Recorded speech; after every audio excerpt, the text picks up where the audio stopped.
Cantonment నియోజకవర్గం బాలంరాయి శ్రీదేవి దండు మారమ్మ దేవాలయంలో సీతారాముల కళ్యాణ మహోత్సవం కన్నుల పండుగగా జరిగిందని కాంగ్రెస్ పార్టీ సీనియర్ నాయకుడు ఈపూరు వినోద్ కుమార్ తెలిపారు.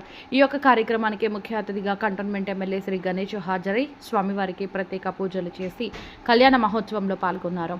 ఎమ్మెల్యే శ్రీ గణేష్కు ఆలయ కమిటీ సభ్యులతో పాటు ఈపూరు వినోద్ కుమార్ శాలువాతో ఘనంగా సత్కరించారు. ఈపూరు వినోద్ కుమార్ మాట్లాడుతూ ప్రతి సంవత్సరం శ్రీ దండు మారమ్మ దేవాలయం సూలుపుర బాలంరాయి ప్రజలందరం కలిసి సీతారాముల కళ్యాణ మహోత్సవ వేడుకలను ఘనంగా నిర్వహిస్తామని తెలిపారు. స్వామివారి పల్లకీ సేవ మోస్తూ స్వామివారి ఆశీర్వాదం పొందినట్టు తెలిపారు.